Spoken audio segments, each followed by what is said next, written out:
Hello everyone and welcome to ShoddyTalks for Wednesday, March the 13th. How's everyone doing? Good. Awesome. How you doing, Josh? I'm good. Cool. Alright, let's get into it. First question is raised by Miguel N. Racial abilities have always been a huge part of character creation and affected the role and class type that one would play. Obviously, players with a certain inclination for mage-type classes would prefer the Altmer or Breton races. Players who wish to have more tanky character usually try an Orc or a Nord. I'd agree with both of those for the most part. This being said, I'd like to ask how you feel about racial abilities in an MMO scenario. Should they have such an impact in class choices? Should they be equal to the ones in the single-player games? Should they be avoided altogether? From Thorin of Guild Umbra. Hey, Guild Umbra. Nice to see one of those guys chime in. Yeah, so we've talked about actually setting races apart before, but we talked about doing it with racial passives. Yeah, we didn't really get into the actual abilities that races have in past Elder Scrolls games. Yes, so past Elder Scrolls games we have definitely seen it, and racial abilities have most definitely been done in MMOs. Obviously, the first one that jumps to mind, WoW. I'm trying to think if SWTOR had any. I don't recall. I think they were more cosmetic type things, so they were different sorts of ways to look at your... I don't think actual races did, but yeah, I don't think they did. Yeah, but anyway, it's definitely... Guild Wars 2 had their own little racial abilities, which were very neat. You know, the Sylvari could root enemies because it was basically a plant, which was neat. I most definitely am on board with racial abilities, especially since the argument against racial abilities is so weak. Like, the argument I see really presented against racial abilities would be, you know, balancing, and I don't want to think that I have to play a certain race just to be effective, you know? Yeah, the most effective. Like, I know a lot of min-maxers are still, regardless, are going to pick the race that best suits their build. Yeah, so if anything, you'd think the min-maxers would like that, because then they get to go out of their way to choose the most effective thing. I love the identity it brings with the race. Yeah, I mean, it's kind of like their staple, I guess. It's what... Oh, yeah. It's what sets them apart from other ones besides just appearances. So... Exactly. I mean, so I'm for them, and I don't think balancing has ever been an issue when it came to racial abilities in most games. No. Like Guild Wars 2... They had tons of different racial abilities. I mean, especially Nords. Hell, they had like 4 or something, because you can switch into different animals. And they have always been less powerful than the class skills. Always. So, like, I love the radiation field on my Azura in Guild Wars 2. It just added an extra little damaging well with my Necromancer build, but was never as powerful as my other wells. So that's just an example. And then, like, with WoW, who the hell used their racial abilities past, like, level 10? The most powerful racial abilities I remember from WoW were the Blood Elves with their mana tap. It actually started off as kind of this overpowered thing, if I remember, when Burning Crusade first released. Okay. And then they ended up dumbing it down. You know, that's all on the developers to know if they're balancing it and not making it overpowered. But yes, I am definitely for racial abilities. I think it's a beautiful thing watching an undead character eat the corpse of another being. You know, that was World of Warcraft. That was awesome racial. I love that. That's why I did like the what were they called? Forsaken? The Forsaken. Yeah. We are the Forsaken. I had it was a Forsaken warlock. You said it was like some woman orc or something. You changed it into a woman orc. I did swear not. to God. I'm this close to resubbing it to WoW just to show it to you. I didn't. Someone else might have hacked your account and did it or something. No way. I never swear to God. I remember because I was doing my bootylicious orc dance. Well, then I must have did it when I had switched it over to your account just to piss you off or something, because I know I made a Forsworn warlock. I would have never made a female orc. Yes, you would have, because you totally did. Anyway, yeah, so I definitely want to see the Nords charging in there with their battle cry and having a little fear. I want to see the orcs with their berserker rage. Maybe their eyes can glow red. What the hell did Khajiit have? They just damaged with their claws. They didn't even have, like... They had enhanced unarmed combat, with their claws. I don't remember. They had night sight or something, night sight. right? Yes, yeah. They can see in the dark. That was it. Which kind of cool. I mean, it was cool looking. That was the one that gave like a cloud on things, right? Like a purplish cloud? That was probably in Skyrim. I remember them from, I played a Khajiit a bit in Oblivion, and it would just make everything blue and stand out like it was night vision goggles or something. Okay. I'm thinking of Detect Life. Yeah, and then we have the Bretons with their dragon skin. We have... Which will be... That's probably going to be pretty powerful. That's what I'm concerned about with the whole balancing. Because you're talking about absorbing magicka as well as, like, mitigating some of the damage. So maybe they can cut off half that to where, because racials have always changed throughout the games too. They've never stayed the same. True. And you can make the excuse, oh well, maybe these races have evolved over time. So if the racials aren't so powerful in the Elder Scrolls Online, it's because it's the second era, It's like, yeah, we're going back. They should be crappier. Exactly. So anyway, yes, we big thumbs up for racial abilities. Just balance them. Next question from Nathan M. Yo, ShoddyCast, do you think Sea Elves, or the Mormer, I guess is how you say that? Mormer. Will show up in ESO since they are well known for attacking Somerset Isles during this age? And how about the Inga and Imga? The Slode. Do you think they will be in ESO? I've always wanted to come in contact with these races, but sadly, the closest I've been in them is in books. One last thing, how about Dawnguard? They're ancient order of vampires. Yes, we know what the Dawnguard are. So, we know for a fact, due to a Twitter confirmation from Tess Online, that Mormer will be in the game. I am very interested to see how they will look, because I know they're going to have a very unique look. They have like translucent chameleon skin, so they can like change the color of their skin. They're sea elves, so they're going to be a cross between, Davy Jones from Pirates of the Caribbean with the tentacle face. It's going to be that, but with elves' ears. That's what I picture. And blank eyes. And that's what I've always pictured. So I guess by blank they mean they have like wide eyes, so it's going to be even more creepy looking. Ooh. But yeah, I am interested to see. Obviously, they won't be a playable race, but they will be NPCs we'll come across, most likely among the Almeri Dominion side. Yeah, I could see them causing trouble in like some zones, like that's part of the zone quest line is to drive them out or something like that. As for the other ones, honestly, I don't even know what the hell those things are. I'm not that much of a lore nerd. I know those. Not to be offensive or anything, I'm just not that into lore. Have you heard of those though? The Slode, yeah. Is that some kind of toad that's slimy?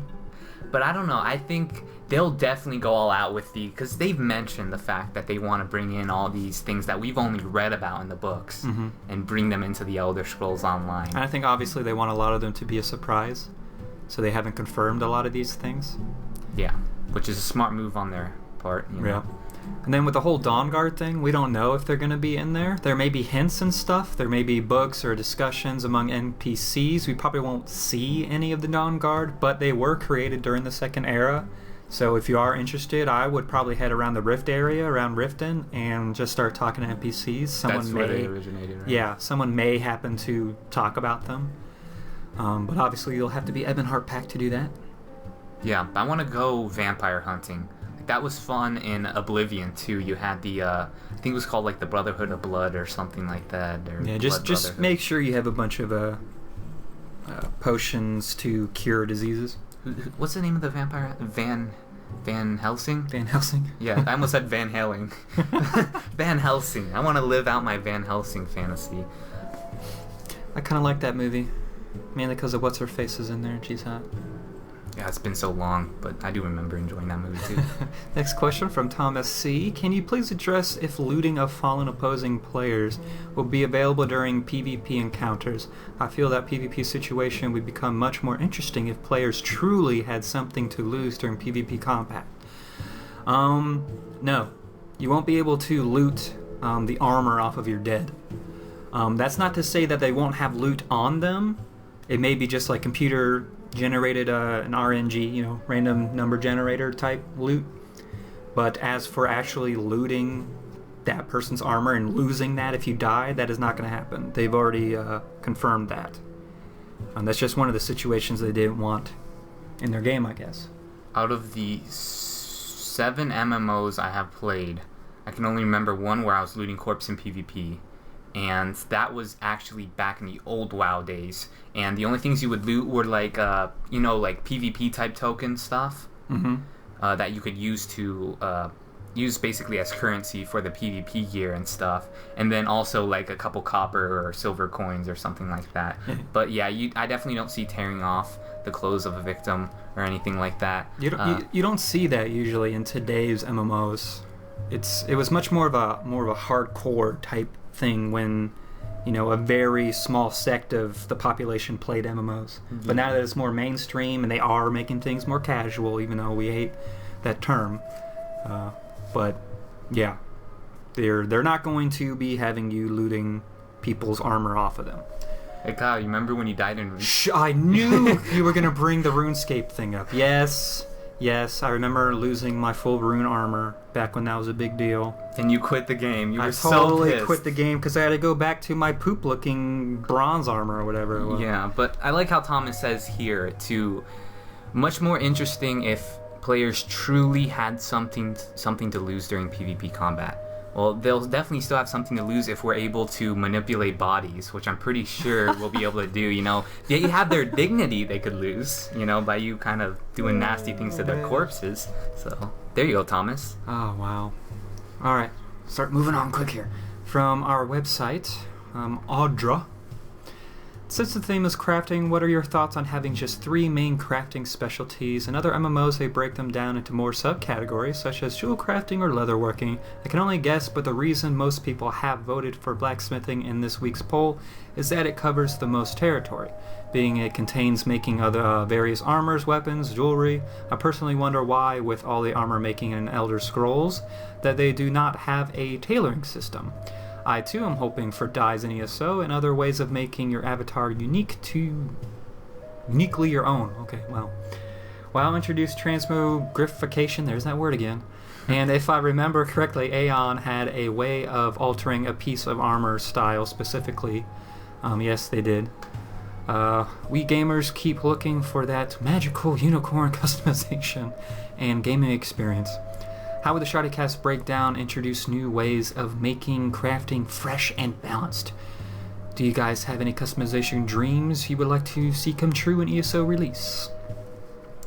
So, like I had brought up with Andrew from Tamriel Foundry on last Friday's episode, I would like to see it where, yes, they did have like just a few main crafting things like, blacksmithing, alchemy, and enchanting, but then at a certain point, like say if there's 400 points in blacksmithing you can go up to, say at 300 you can craft everything, but then at that point you had to choose a specialization in that. Yes. Be it weaponsmithing, armor smithing, and that would even break down into like leatherworking and all that kind of stuff. So I would like to see it branch off into specializations that you had to choose. I mean, a lot of people don't like that. It's like, you shouldn't have to choose. I should be able to craft anything. But I'm thinking more along the lines of economy and everything, and making things more rare. If everyone can craft anything, then why would anyone buy from anyone else? Yeah. It would make it pointless.